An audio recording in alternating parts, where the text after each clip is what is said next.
Halo, bobohan angka 7 menonton film, terutama dan sanak sabanua. Berjumpa lagi dengan saya, Bang Junet, manusia kurang kerjaan yang hobinya nonton film.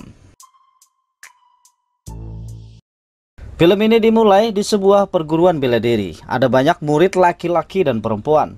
Tapi anehnya, sang guru adalah wanita seksi super mulus. Dia adalah guru Gao.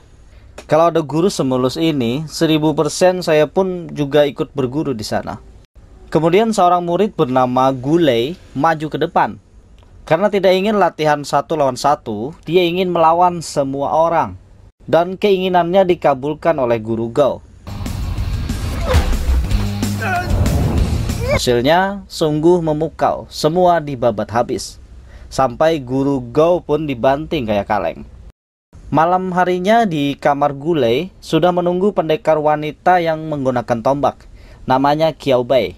Qiao Bei ingin adu jurus dengan Gulei untuk membuktikan bahwa wushu lebih hebat dari Sanda. Untuk memancing kemarahan Gulei, Qiao Bei mencoret-coret foto idola Gulei dan berhasil membuat Gulei marah.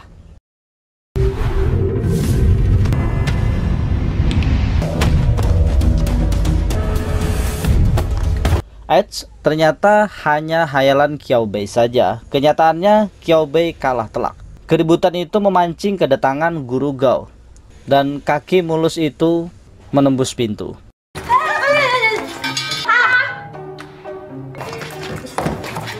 Mereka berdua dimarahi dan disuruh baikan. Kalau tidak, Gulei dan Qiao Bei tidak akan ikut berlibur ke Thailand. Esok harinya, rombongan guru Gao dan para murid pergi berlibur ke Thailand. Di bus menuju bandara, guru Gao membuat 3 aturan untuk para murid ketika sudah tiba di Thailand nantinya. Yang pertama, jangan sendirian, usahakan selalu bersama. Yang kedua, jangan berbicara dengan orang asing sembarangan. Yang ketiga, kunci kamar sebelum tidur. Setelah tiba di Thailand, malam harinya guru Gao mengajak para murid jalan-jalan. Tanpa disadari, semua orang terpisah. Guru Gao menelpon Qiao Bei, mengingatkan kembali agar jangan sendirian. Qiao Bei mengatakan kalau dia bersama Gulei. Sesaat kemudian, Gulei juga menghilang. Guru Gao menanyakan tempat Qiao Bei berada. Bukannya menyebutkan nama toko atau semacamnya, Qiao Bei malah mengatakan kalau dia sedang berada di bawah bulan. Kebayangkan dungunya si Qiao Bei ini. Sebelum menutup telepon, guru Gao melarang Qiao Bei pergi ke bar karena berbahaya. Ternyata malah guru Gao yang pergi ke bar. Alhasil di bar itu, guru Gao didekati oleh seorang manusia daging berkacamata yang memang menunggu mangsa. Namanya adalah Sudeng. Di tempat lain, Qiao Bei mendatangi pertunjukan tombak. Anehnya, Qiao Bei malah minta diajari jurus tombak di sana. Mana bisa mengerti bahasa Cina sama bahasa Thailand. Hasilnya sama-sama salah paham. Lanjut, di sini ada 2 orang Cina yang sudah lama tinggal di Thailand. Mereka bekerja sebagai pencopet. Yang baju putih namanya Ah Kun, yang botak baju hitam namanya Juling. Ah Kun mengalihkan perhatian turis dengan menjatuhkan uang, sedangkan Juling yang eksekusi. Hasilnya mereka sial karena isi dompet itu hanya ada 1 uang receh. Jadilah mereka copet yang rugi. Setelah lama berjalan, Ah Kun terpesona melihat kecantikan Gulei yang sedang berdoa di patung Buddha. Mereka lalu merancang aksi penjahat dan pahlawan, dengan Juling berperan jadi penjahat. Hasilnya, Juling sial dibanting oleh Gulei. Akting berlanjut dengan kedatangan Ah Kun. Tapi Gulei wanita cerdas. Dia tahu kalau mereka berdua bersekongkol. Di hotel, terlihat guru Gao pulang dalam keadaan mabuk berat, hingga dia lupa mengunci pintu kamar hotel. Di sini, Sudeng menyelinap masuk ke kamar guru Gao. Di ranjang, guru Gao terkapar dengan baju seksinya. Tubuh mulus guru Gao membuat Sudeng mimisan. Lanjut, Sudeng menculik guru Gao dengan memasukkannya ke dalam koper. Ternyata, guru Gao diserahkan pada bos sindikat perdagangan wanita, namanya Liu Dan. Di tempat lain di jalan, Qiao Bei sedang mencari taksi untuk kembali ke hotel. Kebetulan Liu Dan melihat Qiao Bei dan menghentikan mobilnya. Dia mengajak Qiao Bei untuk ikut di mobilnya. Si dungu Qiao Bei hanya mengikut saja tanpa curiga sedikit pun. Beruntung, kecerobohan Kyaobei menyelamatkannya dari Sudeng yang ingin membiusnya. Di kamar hotel, Gulei yang tidur ngorok dikerjai oleh Kyaobei.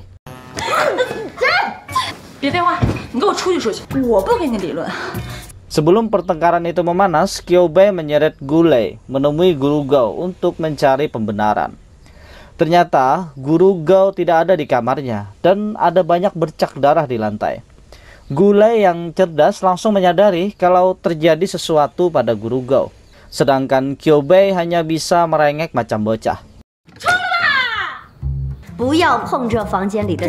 Lanjut, Gulei melapor polisi, sedangkan Kyaobei disuruh menjaga TKP. Lagi-lagi karena kecerobohan Kyaobei, TKP disabotase. Semua bercak darah dan sidik jari sudah dibersihkan oleh seseorang. Karena tidak ada bukti, polisi tidak dapat mengambil tindakan. Sekali lagi, perbedaan bahasa membuat Gulei sulit menjelaskan kepada polisi. Jadi dia berinisiatif mempraktekkan dengan masuk ke dalam koper. Hasilnya bukannya didengarkan, Gulei malah ditinggalkan sendiri berada di dalam koper. Di markas Liu Dan ada banyak wanita disekap di sana, termasuk Guru Gao sendiri. Para wanita ini akan dijual di sebuah situs pasar gelap. Kembali ke hotel, Gulei yang masih berada di dalam koper menemukan ada seseorang lelaki menyusup. Dengan tangkas Gulei menyergapnya. Namun gaya penangkapan Gulei terlihat janggal hingga membuat Kyaobei salah paham. Hingga tanpa sengaja, Kyaobei membebaskan si penyusup. Di tengah pengejaran itu, ponsel Guru Gao yang direbut dari penyusup dicopet oleh Juling, anak buah Ah Kun. Sekali lagi Ah Kun bertindak sebagai pahlawan. Tak jera rupanya si Ah Kun ini. Tapi kesempatan terbuka lebar saat Gulei tidak tahu kode ponsel Guru Gao. Ah Kun membawa Gulei ke rumahnya dan masuk ke ponsel itu menggunakan komputer.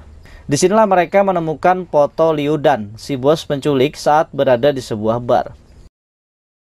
Lanjut, Gulei dan Kyaobei pergi ke bar tersebut menyamar sebagai turis seksi untuk memancing si penculik beraksi. Saat melihat dua mangsa mulus, Sudeng langsung beraksi. Dia menghampiri Gulei dan Kyaobei.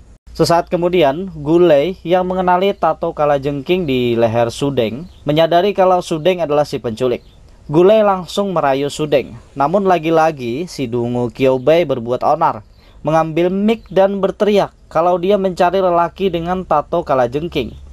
Mendengar itu, Sudeng langsung melarikan diri. Untungnya, Juling ada di luar dengan cepat menabrak Sudeng. Lanjut di rumah Ah Kun, mereka menginterogasi Sudeng. Setelah mendapatkan informasi dari Sudeng, mereka pergi ke sebuah tempat prostitusi. Di sini, Kyaobei dan Gulei kembali menyamar menjadi wanita penghibur. Benar saja, Liu Dan muncul bersama anak buahnya. Di sini, Gulei dan Kyaobei membiarkan diri mereka dibius dan dibawa ke markas penyekapan para wanita. Mereka lalu dipoto dan dipajang di situs pasar gelap untuk dijual. Mungkin setelah dibius, otak Kyaobei sedikit lebih encer.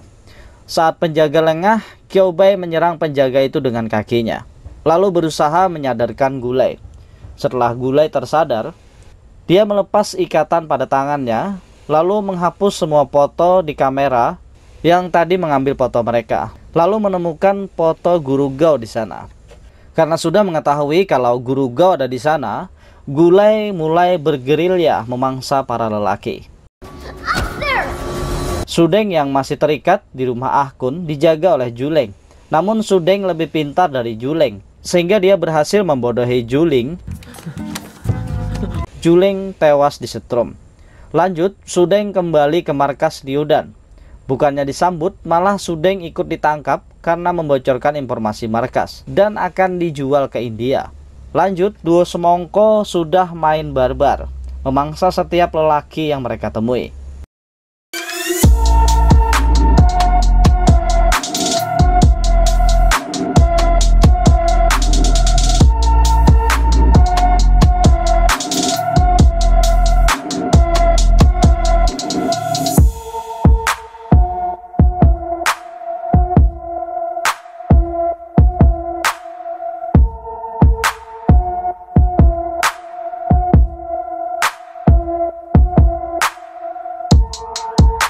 Setelah semua dimangsa, mereka membawa kabur satu kotak kayu.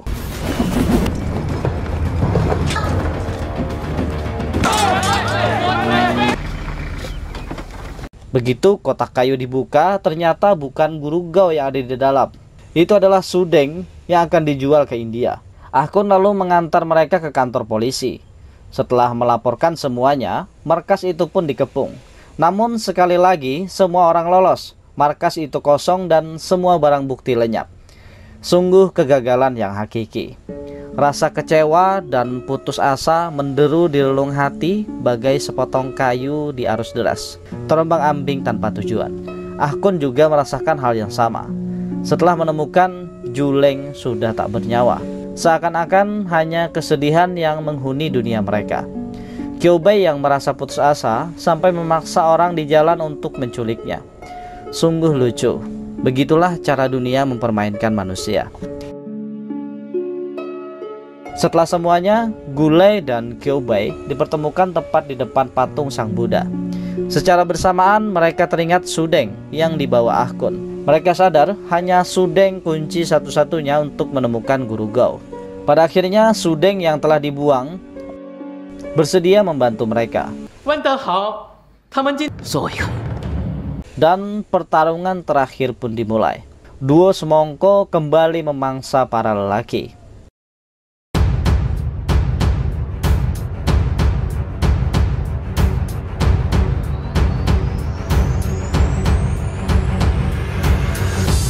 Setelah semua kroco dimangsa, muncullah sang musuh besar, Angbu, si pendekar Muay Thai. Ternyata Angbu adalah sang idola bagi Gulai. Di sini Ahkun menghadapi Liu Dan, sedangkan duo semongko menghadapi Angbu.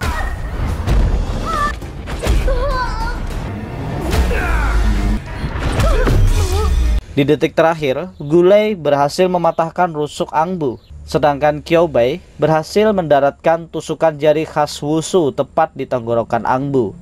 Angbu si pendekar Muay Thai tumbang. Sedangkan Liu Dan tumbang setelah kepalanya terbentur besi saluran air.